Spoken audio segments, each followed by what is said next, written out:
Hello friends, I welcome you all in my YouTube channel. आज इस video में हम MPC 004 स्टार्ट करेंगे जिसका नाम एडवांस सोशल साइकोलॉजी है। इस वीडियो से पहले मैं आपको बताना चाहूँगी कि हमने MPC 001 जो कि कॉग्निटिव साइकोलॉजी पे बेस्ड है, और इसके अलावा MPC 002 जो कि लाइफ स्पैन साइकोलॉजी है, MPC 003 जो कि पर्सनैलिटी डेवलपमेंट पे है, एंड MPC 005 जो कि रिसर्च मेथड्स पे है। ऑलरेडी हम इन सब को हम कवर कर चुके हैं और मैंने बहुत अच्छे से प्लेलिस्ट में आपके लिए, ताकि आप एग्जाम के दिनों में जो भी वीडियो जिस भी मॉड्यूल से रिलेटेड जो आप देखना चाहते हैं आराम से उस चीज़ को देख सकें, उस टॉपिक को आप देख सकें। इसको अब स्टार्ट करते हैं, जिसमें हम ब्लॉक 1 का यूनिट 1 स्टार्ट करेंगे। Nature and concept of social psychology and social psychology related to other discipline. इसमें क्या है, सबसे पहले हम जो सोशल साइकोलॉजी है क्या, वो किस लिए आई, उसके बारे में बात करेंगे कि social psychology is the study of how people think about influence and related to others. कैसे लोग सोचते हैं, लोगों को इन्फ्लुएंस करते हैं जब वो दूसरों के कांटेक्ट में आते हैं। मेनली क्या था इसके अंदर जो है, यहाँ पे a social psychology uses scientific method to study how we perceive peoples and social event. हम कैसे लोगों के साथ हम बातचीत करते हैं, कैसे हम उनको परसीव करते हैं, और कैसे जो है हम सोशल इवेंट्स में पार्टिसिपेट करते हैं, और कैसे how do we influence other, हम कैसे दूसरों को इन्फ्लुएंस करते हैं, और कैसे फिर हम उनसे गेट इन्फ्लुएंस, कैसे हम उनसे भी इन्फ्लुएंस्ड होते हैं, और क्या है सोशल रिलेशन के बारे में, and communication and group dynamics, इन सब के बारे में हम डिटेल में यहाँ पे बात करेंगे पूरी इसके अंदर सोशल साइकोलॉजी में। Nature and concept of social psychology, इसमें क्या है मैं आपको पहले ब्रीफ में बता देती हूँ कि सोशल साइकोलॉजी की डिमांड जब थी कैसे ये आई, क्योंकि इससे पहले जो थी, पहले सोशोलॉजी भी थी, एंथ्रोपोलॉजी भी थी, लेकिन जब इसकी जो डिमांड थी कि कैसे लोग एक दूसरे के जब कॉन्टैक्ट में आते, कैसे वो इन्फ्लुएंस्ड होते हैं और लोगों को इन्फ्लुएंस करते हैं, उनके सोशल कम्युनिकेशन के बारे में, ग्रुप डायनामिक्स के बारे में, जब इन सब चीज़ों की जरूरत महसूस हुई, तो उस समय जो है सोशल साइकोलॉजी एक इंडिपेंडेंट ब्रांच के रूप में सामने आई। तो इसमें क्या है कि the last century witness the creation of new sciences and specialized branches for specific needs together with the technological development that have change the scenario of education and knowledge. इसके पहले इसका हिस्ट्री दे रखी सारी, इसको यहाँ से करेंगे कि social psychology came into existence at the time when the world was undergoing great upheaval. का मतलब क्या, काफ़ी इसकी डिमांड थी, and significant number of facts in the field of linguistics, anthropology, ethnography and archaeology needed interpretation for various. फिर इन सब के लिए जो है डिफरेंट उसकी जरूरत थी, and this need manifested itself in the development of two sciences. कौन कौन सी, एक तो साइकोलॉजी, पेरेंट्स ऑफ जो है, इससे क्या है, इन्होंने क्या कहा है कि साइकोलॉजी एंड सोशोलॉजी, जो सोशल साइकोलॉजी के पेरेंट्स के, तो साइकोलॉजी जिसमें हम माइंड की स्टडी करते हैं, और सोशोलॉजी जिसमें हम सोसाइटी के बारे में पढ़ते हैं। तो इनसे जो है ये सोशल साइकोलॉजी हमारे केम इनटू एग्जिस्टेंस। तो उसमें क्या कहा है कि society manifest themselves through the activities of people, through communication and interaction and in turn shape the behaviour of individual. कैसे जो है, जो इंडिविजुअल होते हैं, जो लोग होते हैं, एक दूसरे के कॉन्टैक्ट में आते हैं, कैसे वो इंटरेक्ट करते हैं, कम्युनिकेट करते हैं, और किस ढंग से एक दूसरे के जो बिहेवियर होते हैं उनके वो शेप होते हैं। And the study of social psychology enable us to understand the dynamics of human behaviour in social situation. कैसे जो सोशल, जब हम एक दूसरे के कॉन्टैक्ट में आते हैं, कैसे जो हमारा जो बिहेवियर होता है वो हम एक दूसरे को समझते हैं, कैसे वो अफेक्टेड होता है। फिर इसमें बात करेंगे ओवर्ट बिहेवियर, कैसे हमारा जो बिहेवियर होता है वो कैसे, ओवर्ट क्या होता है, जो हमारा ऊपरी बिहेवियर जो हमारे को दिखता है, सबको दिखता है, जिसको हम ऑब्जर्व करते हैं दूसरों को देखते हुए। एक होता है कोवर्ट, जो हमारी फीलिंग्स होती है, जो हमारा कॉग्निशन होता है, उसके बारे में भी वो हम बाद में बात करेंगे। तो इन्होंने क्या किया, social psychology include social life by providing practical recommendation in various areas. The practical needs of the discipline have been increase by the increase demand for efficient management in the areas of industry, education, health, mass communication system, struggle against antisocial behavior, public service। इन्होंने इस चीज़ में बताया कि कैसे कैसे इनमें इस सब की जो है डिमांड जो है काफ़ी जो एग्जिस्ट हुई, कैसे वो डिमांड में आई इन की। तो इसी कारण से जो है सोशल साइकोलॉजी कैसे हमारे एग्जिस्टेंस में आई। अब क्या है, ऑल पोर्ट की डेफिनेशन भी दे रखी है कि define psychology as a scientific study of the experience of behaviour of the individual in relation to other individual groups and culture. ये सबसे इंपॉर्टेंट डेफिनेशन है। इसमें आपको पूरा इसमें सोशल साइकोलॉजी क्या है उसके बारे में मालूम हो रहा है कि क्या है, वो साइंटिफिक स्टडी है किस चीज़ की, एक्सपीरियंस एंड बिहेवियर इंडिविजुअल जो इंडिविजुअल का बिहेवियर होता है और कैसे वो एक्ट करते हैं, कैसे उनका एक्सपीरियंस होता है इन रिलेशन टू अदर, जब दूसरे लोगों के कॉन्टैक्ट में आते हैं, ग्रुप्स के कॉन्टैक्ट में आते हैं या कल्चर कम्युनिटी के कॉन्टैक्ट में आते हैं, तो उसकी वो साइंटिफिक स्टडी है उस एक्सपीरियंस एंड बिहेवियर के। बहुत ही इंपॉर्टेंट डेफिनेशन है, अगर आप इसको लिख के आएंगे तो आप बहुत अच्छा इसका आपका इम्पैक्ट आएगा राइटिंग में। अब जो है सोशल साइकोलॉजी के बारे में क्या है कि अलग अलग उसके बारे में बात करेंगे, एलिमेंट्स क्या है इसके, कि social psychology scientific in nature, कैसे वो साइंटिफिक है, कि इसमें इसका मतलब क्या है कि जो सोशल साइकोलॉजी है ये क्या है, सिस्टमेटिक कलेक्शन ऑफ इन्फॉर्मेशन है। ये जो डाटा लेती है, जो इन्फॉर्मेशन लेती है, वो सिस्टमेटिक वे में लेती है, इसलिए हम इसको साइंटिफिक कहते हैं। इसमें जो है मेन चीज़ें क्या दिखा रखी हैं, 3 स्टेप बेसिक प्रोसेस क्या है इसके अंदर, the collection of carefully made observation, जो हमने मेन क्या है कि कलेक्शन केयरफुली जो हमने ऑब्जर्वेशन की है, ऑब्जर्वेशन के बेस के ऊपर जो हम इंफॉर्मेशन को पहले कलेक्ट करते हैं। And careful observation requires gathering of information about issues and processes of interest plus an attitude of scepticism. इसमें क्या है कि जो हम लोगों को देख के ऑब्जर्वेशन के बेस के ऊपर जो इन्फॉर्मेशन को हम कलेक्ट करते हैं, उस इन्फॉर्मेशन वो जो इन्फॉर्मेशन है वो किस चीज़ के ऊपर बेस होती है, अबाउट इश्यूज एंड जो हमारा क्या जो हमारा प्रॉब्लम है, जो हमारा इशू क्या है हमारा, और उसका प्रोसेस क्या रहेगा, हमारा इंटरेस्ट क्या है, हम कैसे उस चीज़ को इन्फॉर्मेशन को कलेक्ट करते हैं, उन सब के कैसे इन्फॉर्मेशन वो गैदर होती है उसके बेस के ऊपर होता है कि हम उसमें जब प्रॉब्लम को गैदर करते हैं, हम किन इश्यूज़ को देखना चाहते हैं, उनके बेस के ऊपर जो है हम इंफॉर्मेशन को कलेक्ट करते हैं। फिर है the ordered integration of this observation, जो हमने इंफॉर्मेशन ले ली हम उसको प्रॉपर तरीके से उसको ऑर्डरिंग करते हैं। उसके बाद क्या होता है, and the statement of the general principle and utilization. अब उसके बाद क्या हुआ, हमने जो है वो इंफॉर्मेशन को ऑर्डर कर लिया प्रॉपर सिस्टमेटिक वे में, उसके बाद उसको जनरलाइज कर दिया, the utilization of this general principles to predict some future observation. अब उसके बाद हमने उसको जनरलाइज कर दिया, जो हमारे रिजल्ट्स आए उनके बेस पे हमने उसको जनरलाइज करने के बाद हम क्या देखते हैं, उसको जब जनरलाइज कर देते हैं तो हम फ्यूचर प्रेडिक्शन कर सकते हैं कि हमने ऐसा किया तो इसका मतलब आगे जो है लोग, अगर जैसे हमने कहा कि लोग जो है एक दूसरे के साथ जब कॉन्टैक्ट में आते हैं तो वो बहुत उनकी अच्छे से पर्सनैलिटी डेवलपमेंट होती है, तो हम इसी चीज़ को हम आगे जनरलाइज कर सकते हैं कि जो हमने कहा उसी के बेस के ऊपर। तो ये क्या होता है कि हमने कैसे उसको ऑब्जर्व कर गया, कैसे हमने जो इन्फॉर्मेशन को जो हमारे इश्यूज होते हैं उनके बेस पे कलेक्ट करके कैसे उसको प्रॉपर ऑर्डरिंग की और कैसे फिर उसको प्रेडिक्शन की after generalization. Then come to social psychology studies the experience and behaviour of the individual. इसमें क्या होता है कि सोशल साइकोलॉजी क्या करती है, स्टडीज एक्सपीरियंस एंड बिहेवियर, क्योंकि एक्सपीरियंस क्या होगा जब लोगों के कॉन्टैक्ट में आते हैं वो उनका एक्सपीरियंस होगा, एंड बिहेवियर उसके हिसाब से वो कैसे एक्ट करते हैं। तो ये कर्ट ल्यूइन की काफ़ी फेमस है, इसको आप आगे भी पढ़ेंगे इस थियरी को। तो इन्होंने क्या किया, behaviour is a function of PE।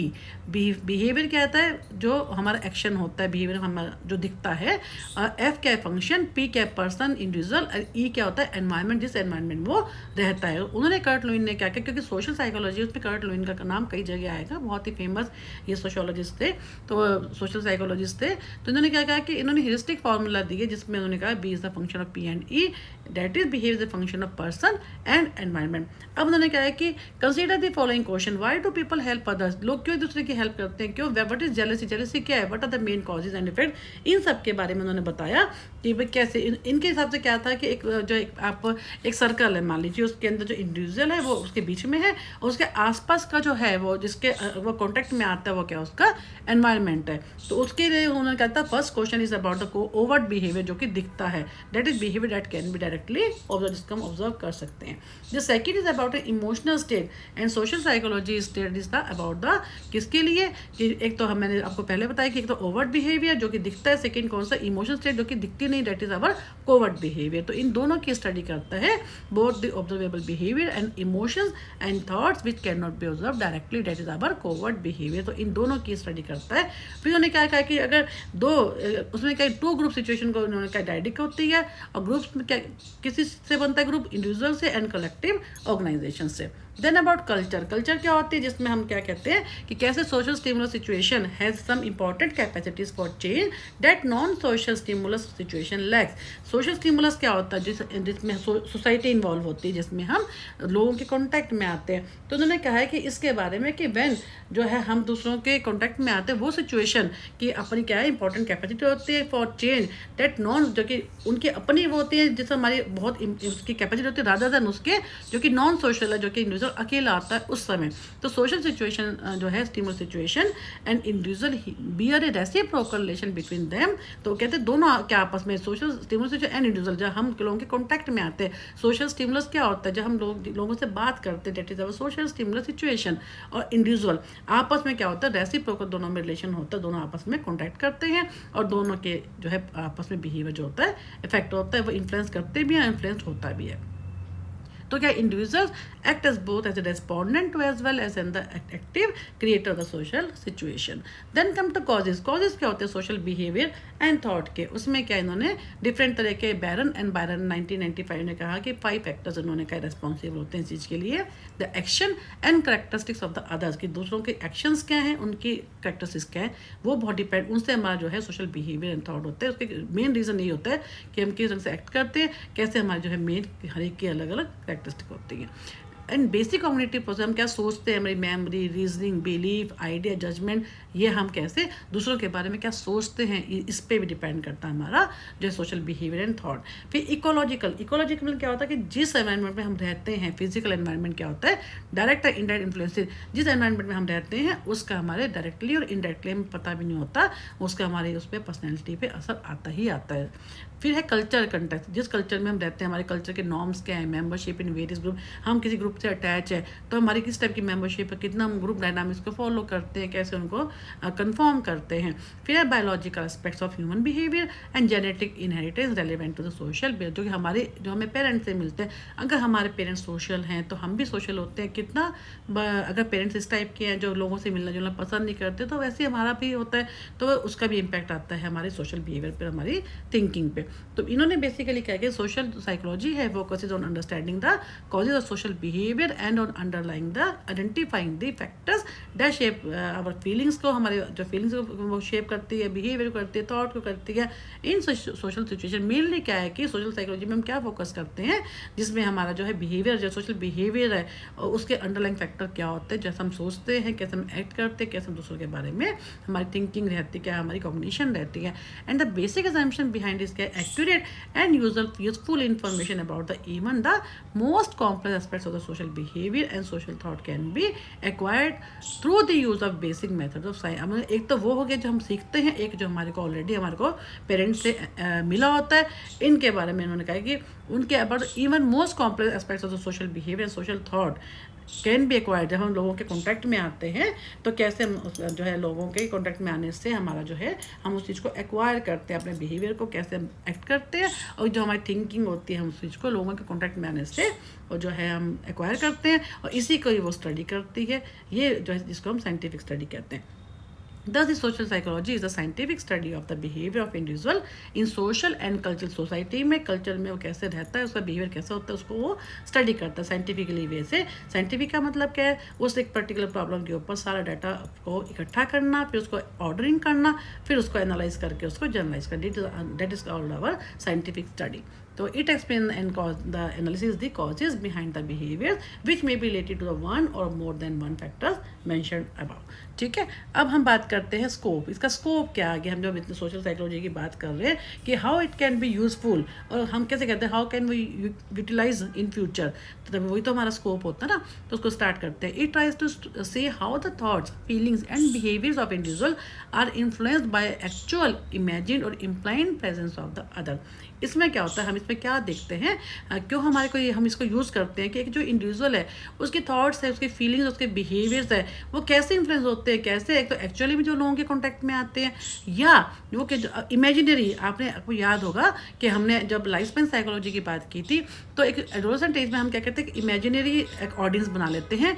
हमें लगता है कि हमें सब लोग देख रहे हैं, तो हम उसके हिसाब से बिहेव करते हैं, वैसे ही अपने आप को ड्रेसअप करते हैं।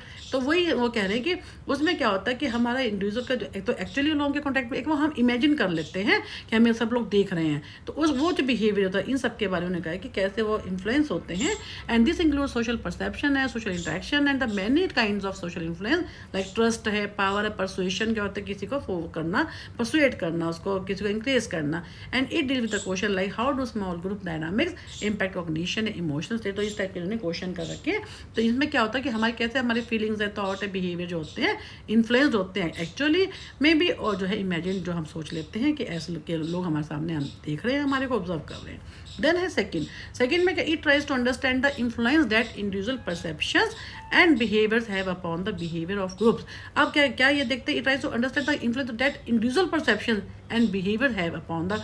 अब हमारा एक तो हमने कह लिया कि कैसे ग्रुप का इम्पैक्ट आता है हमारे इंडिविजुअल के ऊपर, एक होता है कैसे सिंगल इंडिविजुअल होता है वो कैसे पूरे ग्रुप को इन्फ्लुएंस कर सकता है, उनकी डिसीजन मेकिंग को चेंज कर सकता है, ये उसके बारे में। कि second, it tries to understand the influence that individual perception and behaviour, जो इंडिविजुअल खुद की परसेप्शन है, जो उसके बिहेवियर है, उनका क्या इम्पैक्ट है ग्रुप के बिहेवियर के ऊपर। This include looking at things like group productivity in the work place and group decision making. तो इसमें क्या होता है, जैसे उनका what are the reason behind conformity, जो आपने ये जो आप कंफर्म कर रहे हैं ग्रुप को, डाइवर्सिटी इसके पीछे क्या कारण है। तो इन्होंने मेनली क्या कहा है, कैसे जो है इंडिविजुअल के भी जो है वो का भी इम्पैक्ट आता है ग्रुप के ऊपर।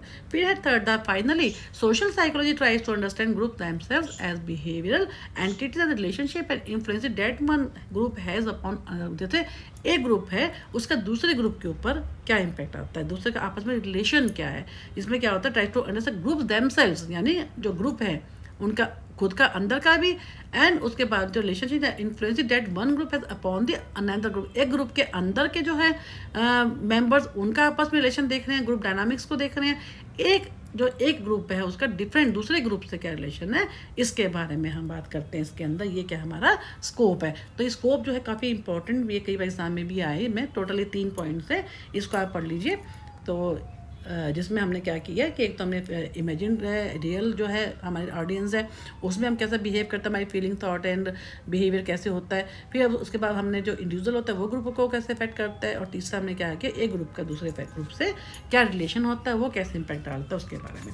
अब हम बात करेंगे हिस्टोरिकल डेवलपमेंट। ये थोड़ा सा टेक्निकल सा है बोलने में, लेकिन इसको हम फिर भी स्टार्ट करेंगे इसको।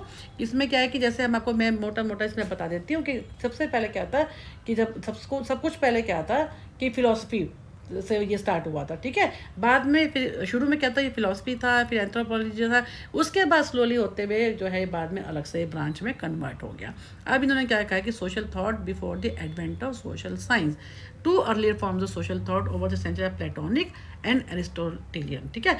दो तरह की इन्होंने व्यूज़ दिए। प्लेटोनिक क्या कहते थे कि the primacy of state over the individual who had to be educated to become truly social. उन्होंने क्या कहा कि जो इंडिविजुअल होता है वो उससे उन्होंने कहा कि जो ग्रुप है, प्राइमेसी का मतलब है ग्रुप जो होता है हम कैसे मालूम कर सकते हैं group, we can explain about individual, किससे कि वो इंडिविजुअल जो है वो सोसाइटी के जब कॉन्टैक्ट में आता है उस पर डिपेंड करता है। उन्होंने क्या किया, platonic thought emphasize the primacy of state, यानी ग्रुप की जो स्टेट है over the individual who had to be educated to become truly. Individual को सोशल होना जरूरी है, और कैसे मालूम होगा कि वो जिस स्टेट में जिस ग्रुप से वो अटैच है, जिस सोसाइटी का वो पार्ट है। सेकंड कौन था, एरिस्टोटेलियन। इनका व्यू क्या क्या कहता है कि जो इंडिविजुअल जो है उसके बारे में उन्होंने कहा कि एरिस्टोटेलियन के बारे में क्या है कि वो तो ऑलरेडी है, उसके अंदर जेनेटिकली ये चीज़ है कि जो है इंडिविजुअल सोशल है और वो ऑलरेडी सब कुछ जानता है। लेकिन उन्होंने ग्रुप के डायनामिक्स को जरूर इग्नोर करा कि उन्होंने कहा ये तो हमें कुछ सीखने की जरूरत थोड़ा ना है, ये तो ऑलरेडी है।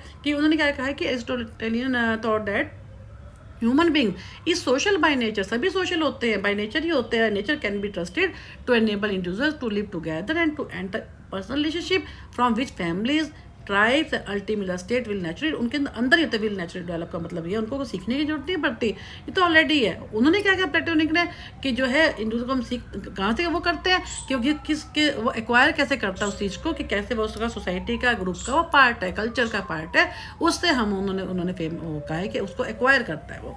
अब के in modern time these two traditions of social thought have been known as a social centric approach and individual. अब दो तरीके अप्रोच की बात की, तो सोशल सेंट्रिक अप्रोच है, एक क्या है individual centric approach. Social centric approach क्या कहती है कि सोसाइटी के बेस पर हम इंडिविजुअल का बिहेवियर कैसा होगा ये उसके बारे में बताती है। और उसके अलावा जब जो इंडिविजुअल सेंटर्ड होती है वो क्या कहती है कि वो इंडिविजुअल के बेस पे हम सोसाइटी को एक्सप्लेन करते हैं। ये दोनों का फ़र्क है, जिसमें हम यहाँ पे भी बात कर लेते हैं कि उन्होंने क्या कहा कि दो तरीके अप्रोच की बात की है कि in modern time this two traditional social thought have been known as a social centre approach and the individual centred approach. Social centre क्या कहती है, the determining function of social cultures for individual experience and behaviour. जैसे मैंने आपको बताया कि society के base पर जो हम इंडिविजुअल का बिहेवियर कैसा होगा उसके बारे में, सिस्टम है, इंस्टीट्यूशन है, ग्रुप है, उसके बारे में। अकॉर्डिंग टू इंडिविजुअल सेंटर्ड में क्या कहते हैं, social system are said to be explicable in terms of individual processes and function. यानी हम क्या कर सकते हैं इंडिविजुअल के बेस में, हम क्या कहते हैं कि इंडिविजुअल के बेस पर हम सोसाइटी को एक्सप्लेन करते हैं। फिर उन्होंने कहा कि जब for Hegel the German philosopher the state is not only the ultimate form of society but the incarnation of the objective social mind of which individual minds are active participant. The notion of group mind derived from the Hegel। उन्होंने एक example दे रखा है, एक German philosopher थे Hegel, उन्होंने क्या कहता है कि जो स्टेट क्या है is not the only ultimate form of the society. सिर्फ ये नहीं है कि हमारे को मेंटल स्टेट हमारी है, जो हम लोग जो आज हमारी एग्जिस्टेंस है सिर्फ हमारी ultimate form of society, but the income objective social mind, हमारा जो हमारा ये ऑब्जर्वेशन की हमारी पर्सनैलिटी उस टाइप की नहीं है कि हम आज जैसे हैं, लेकिन हमारा जो सोशल माइंड है जो क्योंकि उसमें क्या जब हम दूसरों के कांटेक्ट में आते हैं तो कैसे हम एक्टिवली उसमें अंदर पार्टिसिपेट करते हैं, कैसे उस चीज़ को हम सामने वाले के उसको लेते हैं और उसके आइडियाज़ को, और कैसे हम उनसे हम इन्फ्लुएंस होते हैं और कैसे हम उनको इन्फ्लुएंस करते हैं। तो उन्होंने कहा है कि मेनली क्या होता है ये कैसे हम एक दूसरे के कॉन्टैक्ट में आते हैं उसका इन्होंने इम्पैक्ट बताया।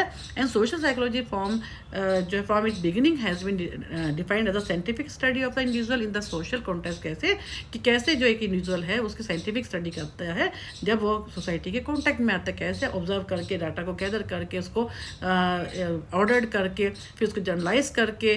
तो ये सब चीज़ें हमने ऑलरेडी कही हैं।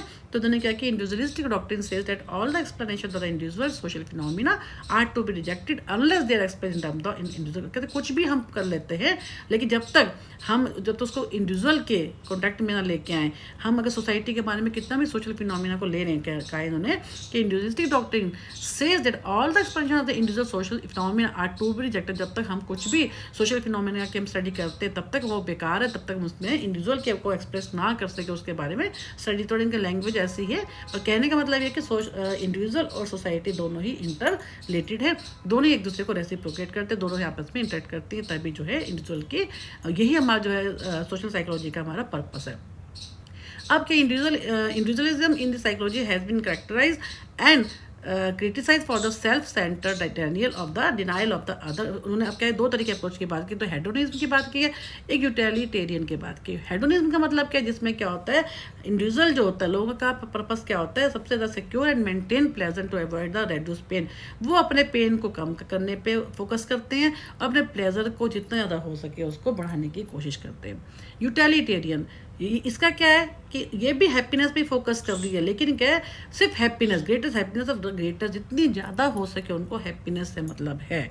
उन्होंने ये चीज़ पहले वाली अप्रोच में क्या है कि वो भी प्लेजर पे फोकस कर रही है, सिक्योर पे बात कर रही है, लेकिन रिड्यूस जितना हो सकता है वो कोशिश करते हैं हमारा जो पेन है वो कम हो जाए। ये क्या कहते हैं कि बस हैप्पीनेस पे ही फोकस है, हैप्पीनेस कैसे बढ़ सकती है, कितनी क्वांटिटी में बढ़ सकती है, ये उसी को ही फोकस करते हैं। अब इन्होंने यहाँ पे जो क्या कहा है, इन्होंने अगेन जो है कर्ट लुईन का बात कहा है कि in living in field theory power became the term for the potential to influence others while control and influence refer to power of action.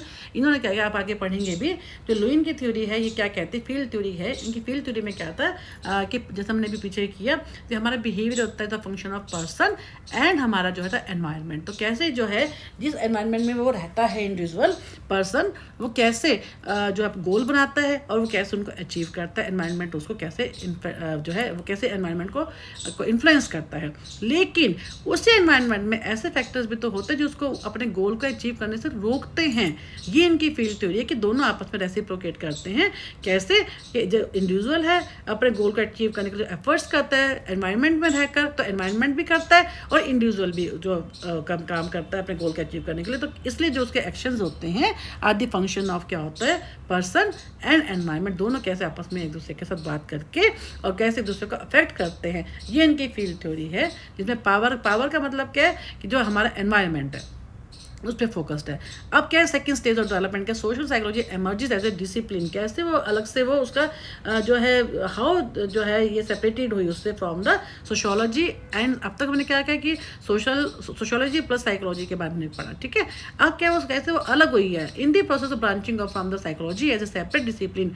3 movements are important to be outline. जैसे requirement concerning the solution socio psychological problem, क्योंकि ऐसी problem जो कि socio psychological problem which arouse in various related जो कि different जो अलग sciences हमने कहा कि एंथ्रोपोलॉजी की बात की, सोशियोलॉजी की बात की, साइकोलॉजी की बात की, तो कहते हैं उसमें क्या हुआ कि इन सब चीज़ों की जो ये है कि इसको एक अलग से उसकी ब्रांच होनी चाहिए जिसके अंदर हमारे को सोशल साइकोलॉजिकल प्रॉब्लम को हम स्टडी कर सकें। फिर the process is involve in the separation of socio psychological problem with in the two parent psychology and sociology उनके कॉन्टेक्स्ट में। Finally the description of the first form the independent socio psychological in knowledge.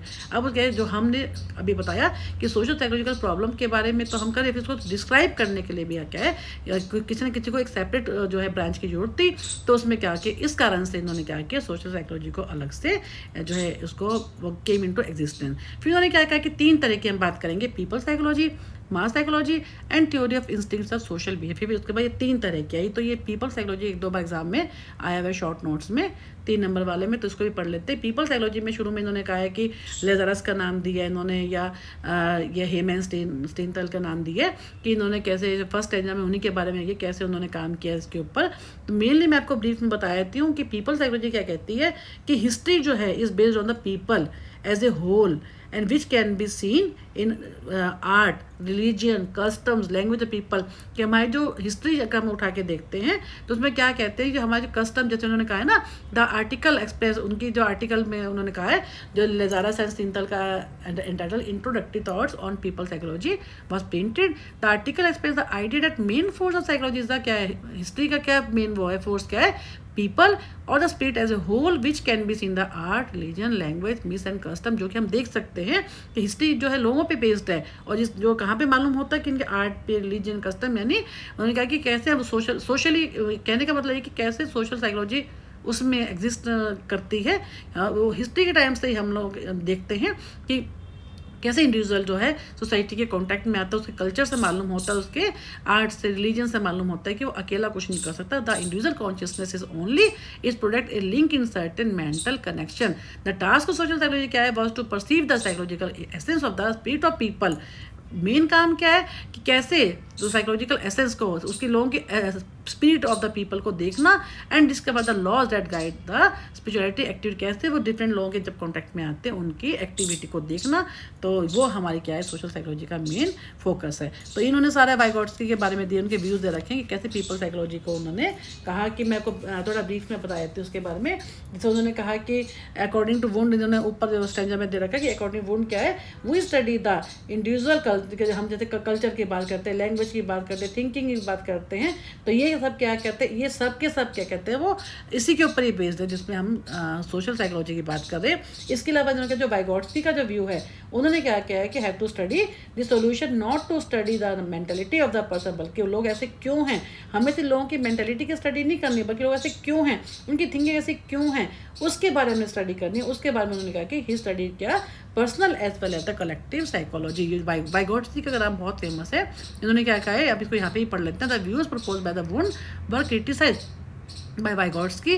Wound के जो views थे उनको वाइगोट्स्की ने काफ़ी criticise किया। People psychology consider language है, मिथ्स है, कस्टम, आर्ट, जैसे मैं अभी पढ़ा, रिलीजन, इन सब में जो है मेन हमारा जो पर्पस रहता है पीपल साइकोलॉजी का पर्पस ही ये है। एंड वाइगोट्स्की का होता that this clothes of ideology और क्रिस्टल, यही मेन हमारे जो है क्रिस्टल हैं। इस चीज़ को हमको इसको जब स्टडी करते हैं कल्चर का, जैसे हमने कहा कि मिथ है, इन्होंने इसको मिथ को, लैंग्वेज को, कस्टम्स को, आर्ट को, रिलीजन को उन्होंने क्रिस्टल्स का नाम दिया। टास्क ऑफ साइकोलॉजी का काम क्या होता है साइकोलॉजी का, be propose was not to study this crystal, सिर्फ इनको स्टडी करना बल्कि सोल्यूशन, उनके सोल्यूशन के ऊपर भी फोकस करना है। He oppose that thought that social psychology should study the mentality. उन्होंने क्या किया, सिर्फ इंडिविजुअल को नहीं, इनके सिर्फ आर्ट कल्चर को नहीं, इसको क्रिस्टल्स का, बल्कि कोलेक्टिवली भी हमारे को पर्सनैलिटी को, उन्होंने कहा कि सिर्फ इंडिविजुअल जो है the personality of the individual he said is also social and is therefore an object of the study in social psychology. यदि उन्होंने सोशल साइकोलॉजी के कॉन्टेक्ट पे कहा कि कोलेक्टिवली, कोलेक्टिव पर्सनैलिटी कब होती है, जब हम दूसरों के कॉन्टैक्ट में आते। तो ये हमारा क्या था इसके ऊपर people psychology. Then come to mass psychology. Mass psychology में उन्होंने क्या कहा है कि इसमें भी वही चीज़ है कि when people are in the group, जब हम जो लोग जो होते हैं किसी ग्रुप में होते हैं, तो वो क्या होता है, उनका जो बिहेवियर होता है थोड़ा अलग तरह का होता है रादर देन जब वो अकेले होते हैं। तो उन्होंने क्या कहा, the theory emerge in the France in the latter half of the 19th century. इन्होंने क्या किया, क्रिएटर्स इनके नाम लिख रखे हैं। इन्होंने क्या किया, बेसिक आइडिया का उन्होंने क्या कहा कि जो basic idea of the role of irrational movements in the social behaviour and the role of imitation. हम जब ग्रुप में होते हैं, बड़ा इरेशनल मूवमेंट होती है हमारी, और हम लोगों को इमिटेट करते हैं, नकल करते हैं। अकॉर्डिंग टू लीबॉन ने क्या कहा कि पीपल जो होते हैं represented the idea of mass with depersonalise and predominant. जब अकेले हम जब ग्रुप में होते हैं, उन्होंने क्या किया, मास क्या होता है, ग्रुप, उसमें जब ग्रुप में होते हैं, उन्होंने क्या किया, पीपल रिप्रेजेंटेड, लोगों ने ऐसा शो किया, उन्होंने स्टडी की होगी जिसके उन्होंने क्या कहा कि जब हम ग्रुप में होते हैं तो हमारे जब हम अपने आप को अलग कर देते हैं खुद से, और हमारे जो इमोशन होते हैं वो ज़्यादा हमारे पे प्रीडोमिनेट करते हैं, यानी हम दूसरों का ज़्यादा सोचते हैं, दूसरों के इमोशंस को ज़्यादा अटैच हो जाते हैं, अपने बारे में खुद को भूल कर। तो उन्होंने कहा the general loss of the intellect and loss of the sense personal responsibility. तो उन्होंने लॉस ऑफ का मतलब क्या है कि हम खुद की रिस्पॉन्सिबिलिटी से हट जाते हैं। हमारा loss of sense personal responsibility कि हमारी जो जिम्मेवारी क्या होती है पूरे ग्रुप की हो जाती है, रादर देन हम इंडिविजुअली क्या होते हैं, हम अपने आप को अलग कर लेते हैं, और हमारी इमोशन जो होती है ग्रुप के लिए वो ज़्यादा हो जाती है। तो ये इनके क्या था, ये मास साइकोलॉजी है। तो इस वीडियो को हम यहीं पे ख़त्म करते हैं। नेक्स्ट वीडियो को हम सेकेंड पार्ट में स्टार्ट करेंगे, जिसमें हमको इसका पूरे यूनिट को हम ख़त्म